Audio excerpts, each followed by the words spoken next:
ദൈവത്തിൻ്റെ ഏറ്റവും പ്രിയമുള്ളവരെ, അവിടുത്തെ സമാധാനം ഞാൻ ആശംസിക്കുന്നു.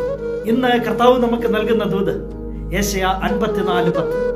നിന്നോട് കരുണയുള്ള കർത്താവ് അരുളി ചെയ്യുന്നു, മലകൾ അകന്നു പോയേക്കാം, കുന്നുകൾ മാറ്റപ്പെട്ടേക്കാം, എന്നാൽ എൻ്റെ അചഞ്ചലമായ സ്നേഹം നിന്നെ പിരിയുകയില്ല, എൻ്റെ സമാധാന ഉടമ്പടിക്ക് മാറ്റം വരികയുമില്ല.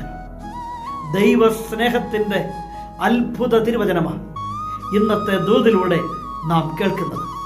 വലിയ മാറ്റങ്ങൾ നിനക്ക് ചുറ്റും സംഭവിച്ചേക്കാം. ആകാശത്തിലും ഭൂമിയിലും, അതെ, മലകളും കുന്നുകളും പോലും മാറിപ്പോയേക്കാം. സാധ്യതകളും സാഹചര്യങ്ങളും മാറിമറിഞ്ഞേക്കാം.